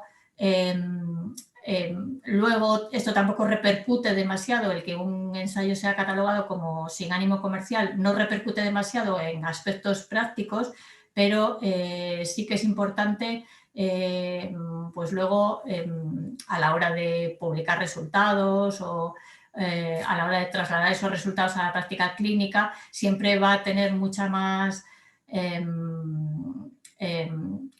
valor un ensayo clínico del que no se sospecha, ¿no? Que está bajo bajo el paraguas de la industria farmacéutica. Es importante cuando se realiza un ensayo clínico de este tipo, aunque se puede recibir determinada ayuda económica, pues por ejemplo de una empresa que te da dinero pues, para contratar un seguro o para realizar algún tipo de tarea, es importante que si se va a firmar algún tipo de contrato con esa entidad, estar muy atentos al tema de la protección de los datos, ¿vale? En esos contratos pues nunca se debe perder la propiedad de los datos por parte del promotor. ¿Es frecuente que haya investigación clínica no comercial? Pues bueno, si vamos un poco a los datos que nos proporciona la Agencia Española del Medicamento en cuanto a ensayos clínicos con medicamentos, vemos que en los últimos años, si se comparan los ensayos autorizados comerciales y no comerciales, pues en torno a un 80% aproximadamente, 70 y muchos, 80% de los ensayos que autoriza la agencia son ensayos promovidos por la industria y en torno al 20%, en algún año ha llegado hasta el 22%, pues son ensayos no comerciales, promovidos por otro tipo de entidades sin ánimo de lucro. Y además vemos cómo esta proporción más o menos se viene manteniendo en los últimos años. Estamos un poco a la espera de que salga la memoria del 2020, porque yo creo que en el año 2020, con la pandemia, ha habido un aumento de la investigación no comercial. De hecho, bueno, en las primeras etapas de la pandemia, cuando no había con qué tratar a los pacientes, pues yo creo que surgieron muchas iniciativas, muchos ensayos clínicos por parte de grupos de investigadores que intentaban probar medicamentos ya conocidos, ya disponibles, precisamente para el tratamiento del COVID, ¿no? Y probablemente pues esa proporción ha sufrido algún cambio durante el año 2020, pero bueno, hasta que no salgan los datos de la agencia no lo sabremos. ¿Por qué hasta ahora se ha mantenido tan constante esa proporción? Pues porque la investigación independiente tiene una serie de dificultades o limitaciones para su desarrollo. En primer lugar, los requisitos regulatorios o sea, requisitos legales o administrativos para desarrollar un ensayo clínico de promotor no comercial son exactamente los mismos que tiene la industria farmacéutica. Hay una excepción que luego veremos, que es el caso de los ensayos que se clasifican como de bajo nivel de intervención, que sí que tienen algunas ventajas, tampoco muchas, pero como digo, los requerimientos para realizar un ensayo independiente son exactamente los mismos que los que tiene la industria farmacéutica. Hay dificultades también para disponer de los medicamentos en investigación, incluso aquellos que están comercializados, porque bueno, pues, hay que comprarlos o hay que pactar con un determinado laboratorio para que nos dé esa medicación, y ya si queremos además hacer un ensayo comparativo con placebo, pues prácticamente es imposible, porque no somos capaces de fabricar placebos. Eso es capaz de hacerlo la industria, pero para nosotros es una gran dificultad. Esto, por ejemplo, se vio en el caso del COVID, cuando los primeros ensayos en los que se utilizó mucho la hidroxicloroquina, pues fue la propia agencia la que tuvo que contactar con los laboratorios que comercializaban hidroxicloroquina para conseguir ese medicamento y podérselo dar a los grupos de investigadores, e incluso conseguir placebos de ese medicamento, porque había necesidad de hacer ensayos clínicos frente a placebo, de hidroxicloroquina frente a placebo, ¿no? También se necesitan infraestructuras de soporte, porque hay que cumplir una serie de criterios de calidad y unas normas de buena práctica clínica, lo mismo que si fuéramos investigadores que fuera un ensayo clínico promovido por la industria, ¿no? También la dificultad para realizar ensayos multicéntricos y coordinar a todos los equipos de investigación. Generalmente es complicado cuando estamos en el ámbito independiente, y todo ello pues necesita una financiación que, bueno, no suele ser importante en el caso de las instituciones públicas, ¿no? Es muy difícil conseguir financiación para realizar un ensayo clínico de este tipo. Os decía que sí que hay un tipo de ensayo, que es el que denominamos de bajo nivel de intervención, que es aquel ensayo clínico que cumple una serie de condiciones. Lo primero, que los medicamentos que se van a utilizar para investigar son ensayos clínicos que son medicamentos que ya están comercializados, que ya están autorizados, salvo los placebos, por supuesto. Además, según el protocolo del ensayo, los medicamentos se tendrán que usar de acuerdo a las condiciones de autorización, es decir, en la misma indicación o en las mismas, a las mismas dosis, en el mismo tipo de población.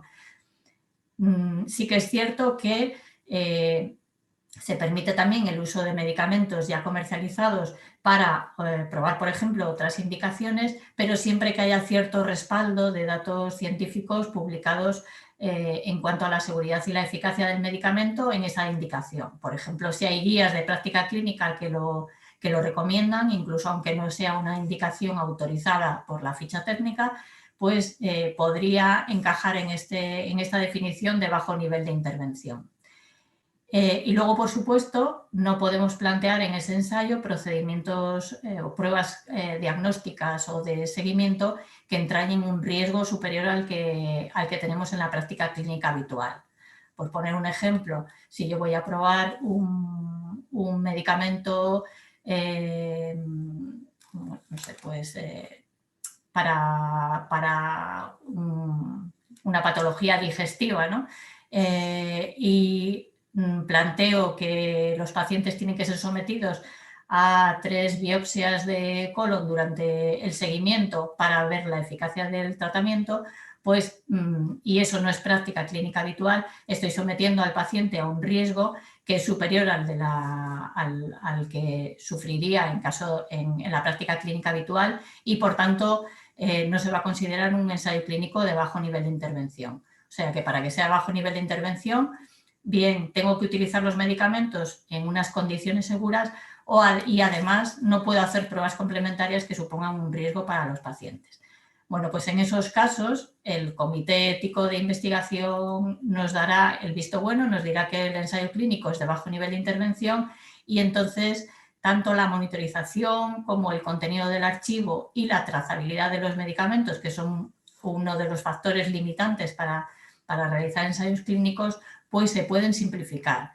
No es que puedan desaparecer, es decir, tiene que haber monitorización, pero esa puede ser más laxa, o podemos tener un archivo maestro que puede estar compartido entre el investigador y el promotor, o la trazabilidad de los medicamentos al ser comercializados pues no tiene que ser tan estricta, pero sí que tiene que existir.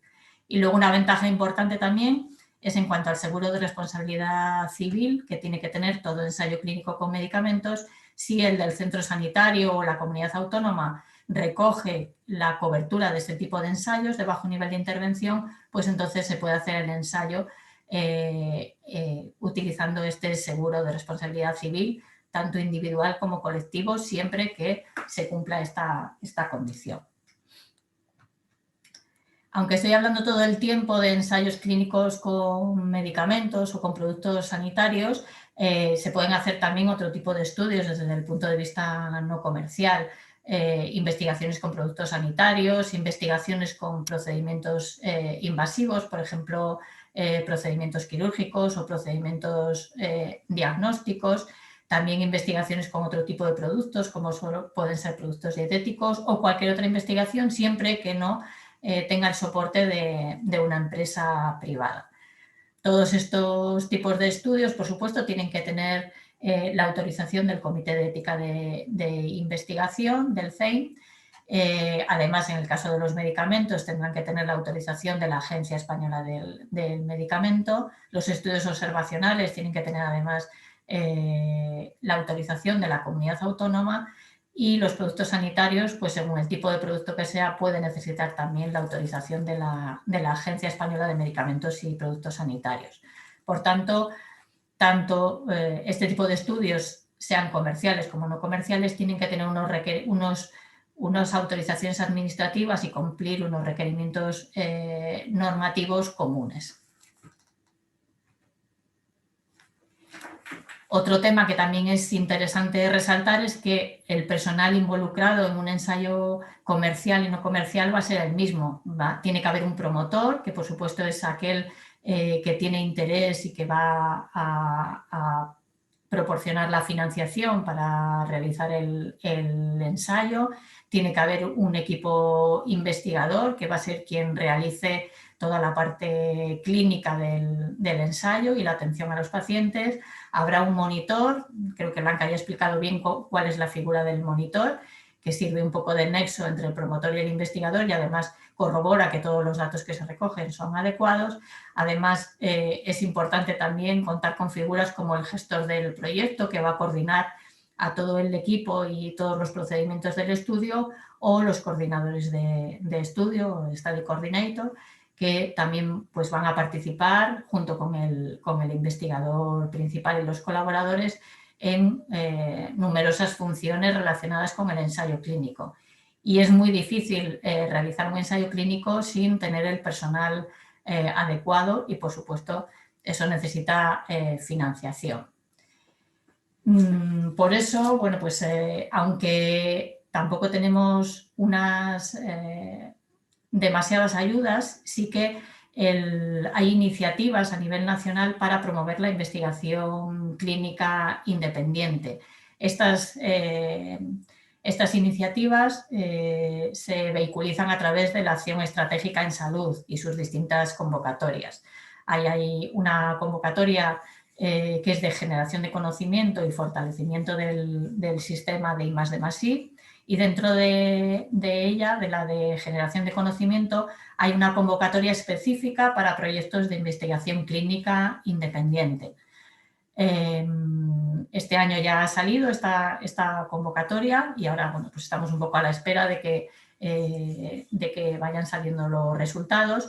Y por otra parte, dentro del programa de fortalecimiento institucional están las plataformas de apoyo a biomedicina y ciencias de la salud. Hay varias plataformas y una de ellas es la plataforma de soporte para la investigación clínica.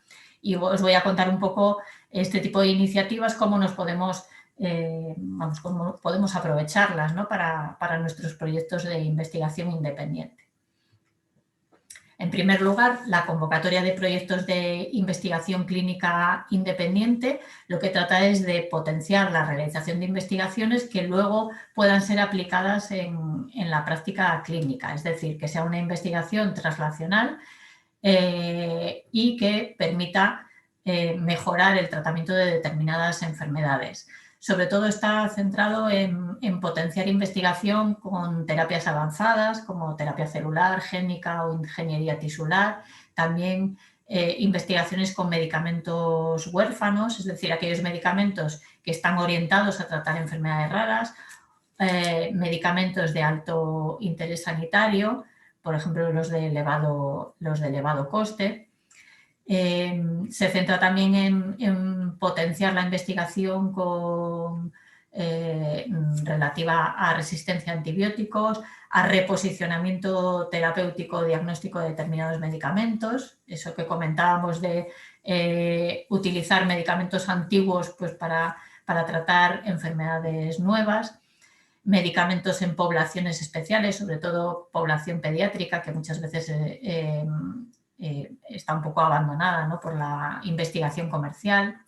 También estudios farmacoepidemiológicos o relativos a la seguridad clínica de los medicamentos, estudios que permitan comparar medicamentos que tengan impacto importante en el Sistema Nacional de Salud, lo que os comentaba antes, por ejemplo, de medicamentos biológicos que muchas veces no están comparados entre sí, o también estudios farmacogenéticos que tratan de determinar poblaciones con distinto grado de respuesta a los medicamentos, es decir, estudios referidos a terapias personalizadas o terapias específicas para determinados pacientes.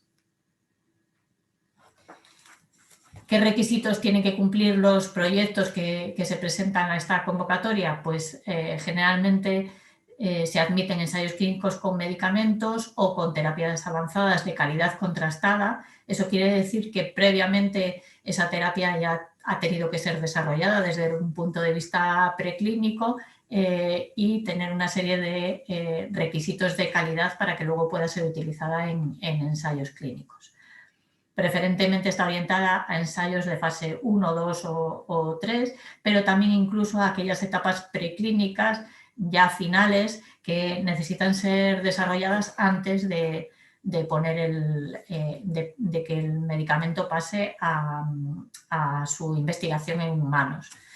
Por supuesto que no sean promovidos por la industria farmacéutica, la industria no se puede presentar a estas convocatorias, que permitan objetivar avances tangibles para los pacientes y que además proporcionen evidencias de que se van a poder implantar en el Sistema Nacional de Salud. Bajo estos criterios, pues las distintas comisiones de evaluación deciden cuáles son los proyectos que se financian cada año. La financiación de estos proyectos, que como digo, puede servir para reposicionar determinados fármacos ya antiguos o para el desarrollo de fármacos nuevos, pero dentro del Sistema Nacional de Salud, pues nos va a permitir tanto contratar personal técnico o investigador, como financiar gastos de ejecución del proyecto, muy necesarios, como puede ser para adquirir material inventariable o fungible, pero también hay que tener en cuenta que para aquellos gastos que son necesarios para ejecutar, por ejemplo, un ensayo clínico, servicios de monitorización, de farmacovigilancia, tasas de las agencias, el seguro de responsabilidad civil en caso de que no sea un estudio de bajo nivel de intervención, consultorías que muchas veces son necesarias, pues, por ejemplo, en terapias avanzadas o para difundir resultados. Como os decía, estas convocatorias salen anualmente y se financian proyectos de 4 años, ¿vale? Generalmente son proyectos bastante ambiciosos. De hecho, bueno, hay una limitación para la presentación del número de proyectos. Cada instituto solo puede presentar 3 proyectos porque lo que se pretende es que sean pues eso, proyectos amplios, proyectos sobre todo multicéntricos y que traten de resolver problemas reales, problemas importantes en el Sistema Nacional de Salud. Y luego, por otra parte, tenemos lo que son las estructuras de soporte o lo que llamamos plataformas que dan apoyo a la investigación clínica. A nivel nacional, como decía, también la Acción Estratégica en Salud convoca cada 3 años, la primera fue cada 4, fue a los 4 años, pero ahora cada 3 años hace una convocatoria de plataforma de soporte para la investigación clínica, que es lo que denominamos habitualmente SCREM. Pero también tenemos una plataforma europea, ¿vale? Cada uno de los países europeos tiene una plataforma similar a la que yo os voy a contar ahora de SCREM, y todas esas plataformas confluyen en una plataforma europea que se llama ECRIN. La plataforma española pues surgió en el año 2009, esa primera convocatoria se llamó CAIBER, y fue una convocatoria un poco distinta a lo que es ahora, ya que proporcionó a las distintas unidades de investigación no solo financiación para personal, que es ahora lo que dan las plataformas, sino también financiación para infraestructuras. Y eso permitió pues, que determinadas unidades adquirieran un calibre suficiente como para luego participar en las actuales plataformas. Después, una vez que CAIBER finalizó, a partir del año 2013 se convocó el sistema que tenemos actualmente de plataformas. Ya vamos por la tercera, justamente ahora estamos empezando en el año 2021 la PT20, la plataforma que se solicitó el año pasado, y es la que yo un poco os voy a contar. Probablemente no voy a entrar en demasiado detalle porque incluso nosotros tampoco sabemos exactamente cómo va a funcionar, está ahora justamente constituyéndose. Ha habido un cambio en el centro coordinador, que ahora es el Hospital Universitario La Paz, y entonces, bueno, pues se supone que habrá cambios durante este año en lo que es la plataforma. Ahora todavía estamos un poco funcionando con remanentes de la plataforma que comenzó en el año 18 y, bueno, pues a lo largo de este año se irá constituyendo ya de una manera mejor establecida la plataforma PT20. ¿Cuál es la misión? La misión es garantizar que se puedan prestar servicios transversales de apoyo al Sistema Nacional de Salud para realizar investigación clínica de calidad que permita generar conocimientos y transferirlos al Sistema Nacional de Salud. Es decir, un poco ser el prestador de servicios para esa otra convocatoria que habíamos comentado anteriormente, que es la de los proyectos de investigación independiente. ¿Cómo funciona la plataforma? Pues es una estructura en red. Los nodos de esa red pues son las distintas unidades de investigación clínica que están situadas en los centros a nivel nacional y todos ellos coordinados pues, a través de la plataforma.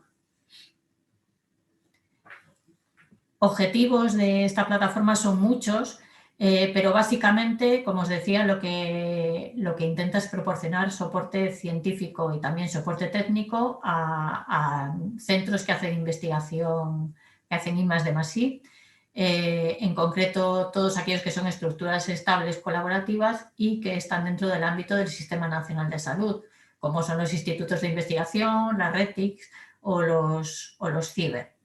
Y para eso, pues, lo que se propone es la realización de una serie de tareas que las lleva a cabo cada una de esas unidades de investigación clínica localizadas en distintos ámbitos nacionales y siempre bajo la coordinación de la plataforma. ¿Qué tareas son las que realizan las unidades? Pues apoyo administrativo y de gestión de la investigación. Pues, por ejemplo, se da apoyo para solicitar las autorizaciones del comité ético o de las agencias, para la acreditación de investigadores y centros, para la firma de contratos, etc. Apoyo también en aspectos éticos, pues como puede ser el diseño de consentimientos informados, políticas de protección de datos de pacientes o manejo y conservación de muestras biológicas. Apoyo y asesoría científica en diseño de ensayos y redacción de protocolos de investigación. Asesoría también científica y reguladora para conseguir la autorización de productos sanitarios o de medicamentos de una forma eficiente y rápida, no solo que se consiga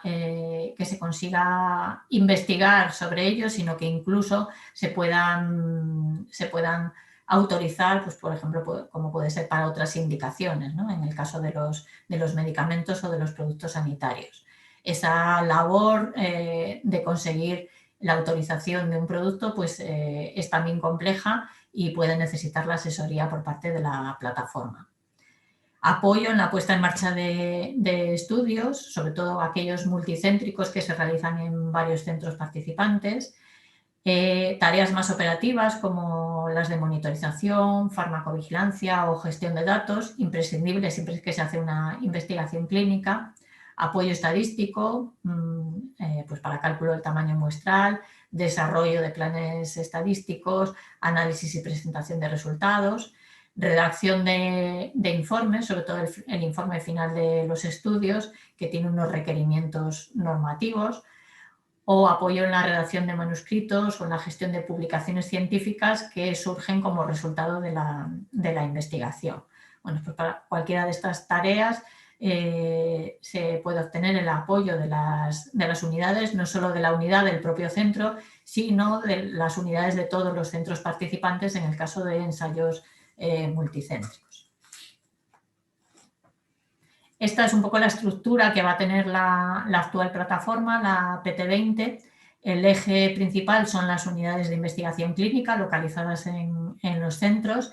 En este momento, en esta convocatoria, se ha dado financiación a 34 unidades a nivel nacional. Otra de las estructuras básicas van a ser los grupos de trabajo, que luego veremos precisamente qué trabajos son los que van a realizar, y luego los equipos de gestión de proyectos, que van a ser los que coordinen un poco las tareas específicas de cada uno de los proyectos. Hay también, por supuesto, unos órganos de gobernanza, como una comisión de dirección y seguimiento de plataformas que pertenece al Instituto de Salud Carlos III, y que se encarga no solo del seguimiento de esta plataforma, sino de las otras, como puede ser la de biobancos o la de innovación. Ya a nivel de la propia plataforma, órganos de gobernanza también son la Asamblea General, compuesta por miembros de todas las unidades, y el Comité de Dirección, que por supuesto ya es más restringido, en el que participan las unidades, pero sobre todo la coordinación de la plataforma, que, como os decía, es el Hospital Universitario La Paz. Toda la actividad de la plataforma está bajo las directrices de ese coordinador.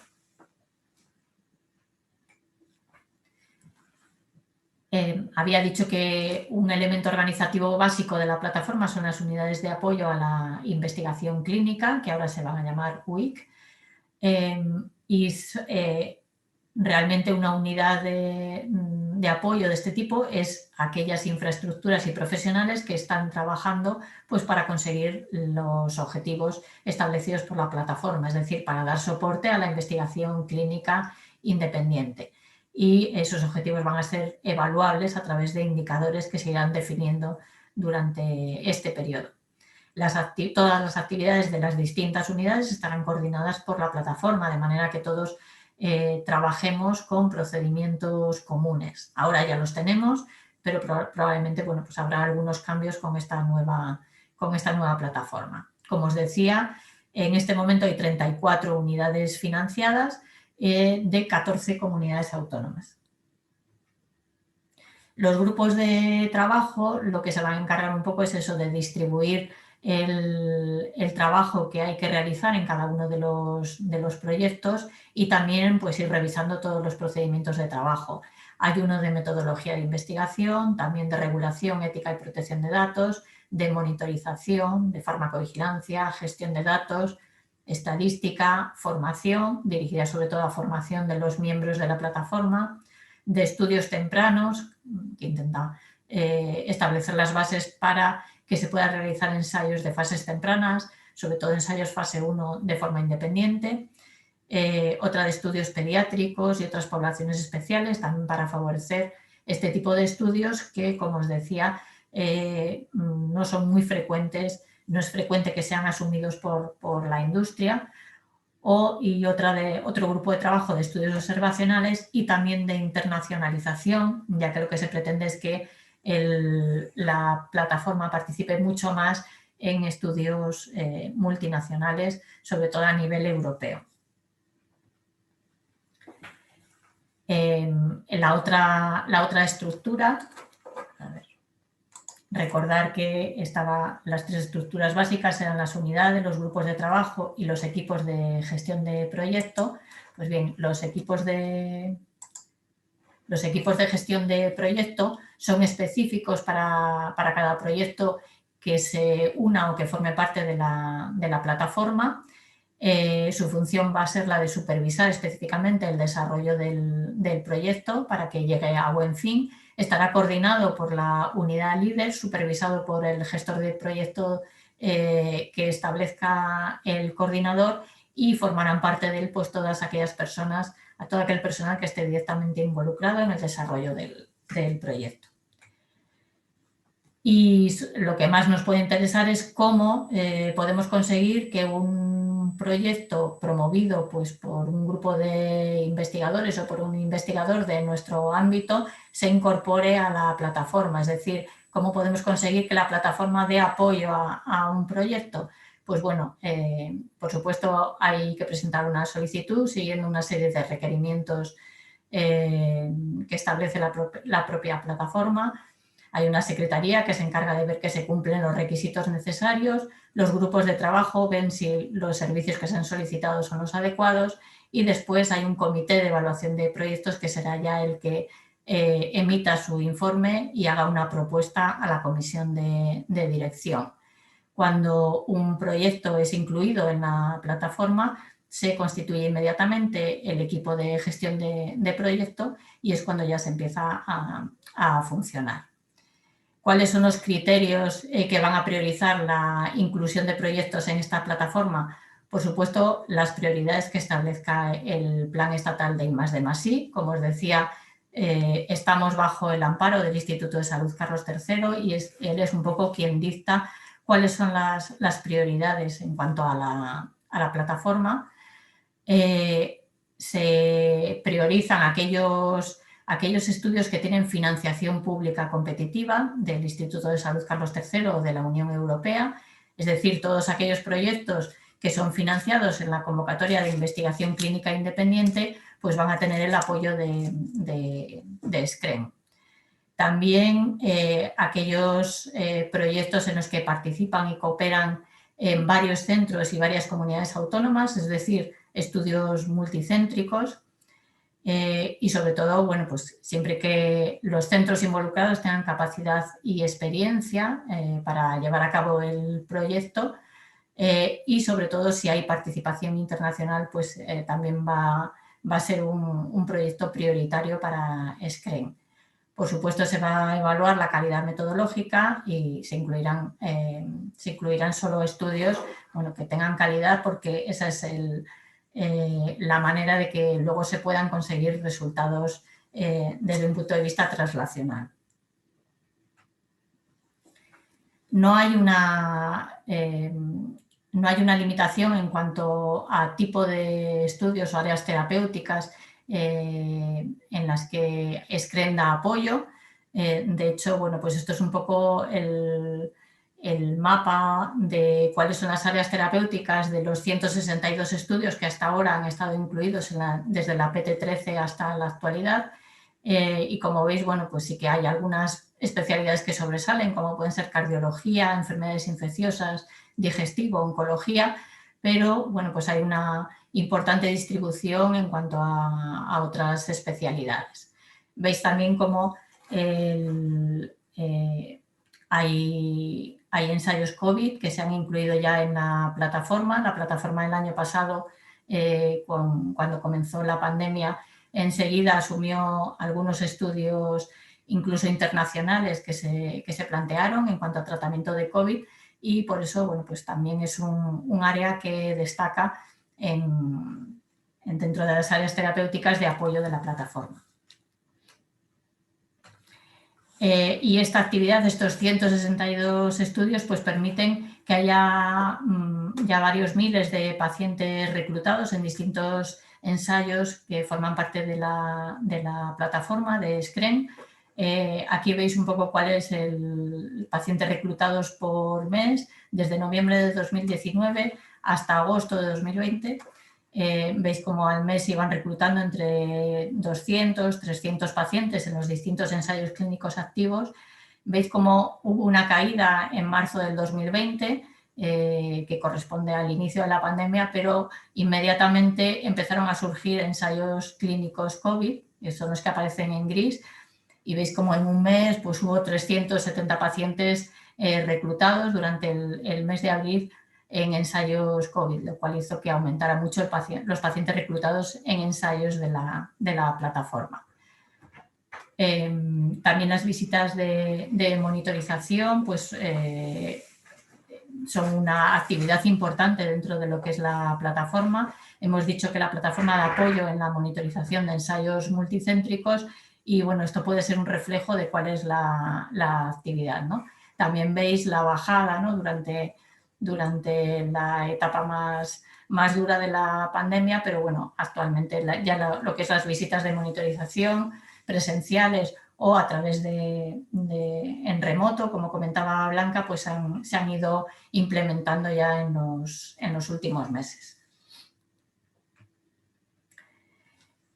Bueno, IDIVAL, por supuesto, participa en la plataforma del Instituto de Salud Carlos III y en concreto, bueno, pues la unidad de IDIVAL que viene participando, bueno, ya desde tanto en CAIBER como desde la PT13, se encuentra, no es una unidad física, sino que está constituida pues, está constituida dentro del área de ensayos clínicos de IDIVAL y utiliza pues, las infraestructuras tanto de la Agencia de Ensayos Clínicos como de la Unidad de Ensayos Clínicos del hospital.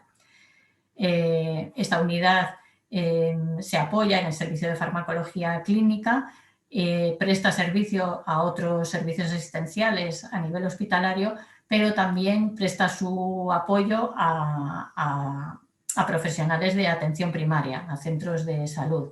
Y de hecho, bueno, pues tenemos algunas experiencias de ensayos clínicos que se están desarrollando en el ámbito de la atención primaria. Y por supuesto, la unidad está bajo el amparo del Instituto de Salud Carlos III, que le proporciona pues, también financiación para el personal de la unidad.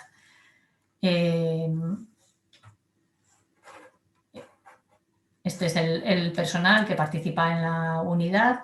Yo como responsable de la unidad, estoy la primera, pero bueno, lo siento. Después está Lucía Lavín, que es la gestora monitora de SCREN. Actualmente, desde el comienzo de la PT20, tenemos financiación para contratar a otras 2 personas y se contratará también a un monitor y a un técnico de farmacovigilancia, y después también participa el personal adscrito, los facultativos del servicio de farmacología clínica, el personal que está en la unidad de ensayos clínicos y personal de apoyo a la gestión que está en IDIVAL. Estas unidades, como he dicho, sobre todo utilizan tanto los medios que tienen los propios centros como aquella financiación que le proporciona el Carlos III para potenciar el apoyo a la investigación clínica independiente. En cuanto a la cartera de servicios que podemos proporcionar, pues se da asesoría para el diseño y la elaboración de protocolos de protocolos de estudios, tanto ensayos clínicos como otro tipo de estudios, también en el diseño de los cuadernos de recogida de datos, hojas de información de pacientes y consentimiento informado, en la elaboración del estudio o en informes, tanto informes de seguimiento, informes finales, informes anuales de seguridad que son necesarios durante toda la vida de un ensayo clínico o de cualquier otro tipo de estudio. Se proporciona también apoyo para la tramitación de autorizaciones y la comunicación con las autoridades competentes. la tramitación del seguro de responsabilidad civil, se da apoyo a la monitorización, bien diseñando planes de monitorización como haciendo las visitas. Se da apoyo también en actividades de farmacovigilancia, imprescindibles cuando se está haciendo ensayos clínicos con medicamentos o productos sanitarios. Y otra de las actividades que también se realiza es el registro de los estudios en bases de datos internacionales, pues como puede ser la base europea EUDRACT, el registro español de estudios clínicos o el Clinical Trials a nivel internacional. En números, puede parecer que no son muchos los proyectos a los que se está dando apoyo, pero desde el punto de vista de la plataforma se participa en la monitorización en torno a 15 ensayos clínicos al año y luego a nivel local, para investigadores de IDIVAL, pues el año pasado se dio asesoría metodológica y apoyo en la gestión de 28 estudios, algunos de ellos ensayos clínicos, pero también estudios observacionales u otro tipo de proyectos de investigación. Esta actividad está abierta pues, a cualquier investigador de IDIVAL que quiera contactar con nosotros. Por supuesto, bueno, tenemos una capacidad limitada, pero bueno, pues en todo aquello que podemos ayudamos a los investigadores para la puesta en marcha de este tipo de proyectos que suele ser bastante costoso. Y ya por último quería hablar un poquito de la plataforma europea. Parece que nos puede quedar un poco más lejos, pero yo creo que el objetivo de cualquier instituto de investigación es participar en estudios internacionales y tenemos una herramienta como puede ser ECRIN, que es la plataforma europea, para poderlos llevar a cabo. Aquí en la página web de ECRIN, ecrin.org, podéis encontrar más información en el caso de que la necesitéis. Los objetivos de ECRIN son un poco similares a los de la plataforma nacional, ¿no? Proporcionar asesoramiento y también servicios para la realización de investigación clínica multinacional en cualquier ámbito médico, para cualquier categoría de investigación clínica, no solo ensayos clínicos, sino también otro tipo de estudios y observando las normas científicas, éticas y de calidad más estrictas. Son prioritarios para ECRIN pues los proyectos multinacionales, por supuesto, en los que participen al menos 2 países europeos y que se consideren prioritarios por su consejo científico. Lo mismo que SCREN tiene una comisión de evaluación de proyectos, pues también ECRIN tiene un consejo científico que es quien decide si considera que el proyecto es prioritario y le da apoyo o no. ECRIN es, como si dijéramos, una red de redes. Tenemos que cada uno de los países tiene su red nacional de unidades, tiene un corresponsal, ¿vale? Cada unidad tiene su corresponsal europeo y estos corresponsales forman parte del equipo de ECRIN junto con el core team, que está en París y es quien coordina un poco las actividades de ECRIN. Entonces, en el caso de SCREN, la plataforma española participa con 22 proyectos en ECRIN, algunos liderados desde España y otros liderados desde otros países, pero con participación de centros españoles. ECRIN nació en el año 2004. En el 2013 cambió su personalidad jurídica, pero eso a nosotros la verdad es que no nos interesa mucho. Participa o ha participado en más de 40 ensayos multinacionales y de media, pues en cada uno de esos ensayos participaron 8 Estados miembros, 8 países. Digo 7, perdón, 7 países. ECRIN tiene una serie de países miembros, como si dijéramos de pleno derecho, que son Francia, Alemania, Hungría, Italia, Noruega, Portugal y España. Y luego países observadores se consideran como tal la República Checa y Suiza, pero luego hay otra serie de países que también entran dentro del consorcio y que participan en las actividades de ECRIN. ¿Qué es lo que hay que hacer cuando un investigador tiene interés en que uno de sus proyectos sea apoyado por ECRIN? Pues ECRIN siempre lo que dice es que lo importante es que se vaya a ECRIN desde que se tiene la idea inicial, porque ECRIN, como luego veremos, da apoyo tanto en la planificación inicial como luego en el desarrollo del estudio. Entonces, bueno, pues a través del corresponsal del país correspondiente, pues esa persona hace como de enlace con ya el equipo coordinador de ECRIN, que en el caso de que considere que el proyecto merece la pena y que cumple las prioridades de ECRIN, pues organizará toda la actividad con los distintos países que van a participar en el estudio. Como os decía, ECRIN participa en actividades de planificación, desde el diseño del ensayo y la aplicación de aspectos metodológicos, regulatorios, éticos, también la búsqueda de investigadores o de centros de investigador, el reclutamiento de pacientes y luego, por supuesto, en todas las actividades ya más operativas de conseguir las autorizaciones en los distintos países o monitorizar el ensayo, hacer la farmacovigilancia o el data management. En todas esas actividades nos puede dar apoyo ECRIN. Pues por eso que os decía que bueno, lo importante es que desde que se tiene la idea inicialmente hay que acudir a ECRIN con ella para poder recibir su respaldo desde el primer momento. Bien, pues no sé qué hora es. Bueno, más o menos espero haberme... Uy. A ver si puedo ver si tenéis alguna pregunta.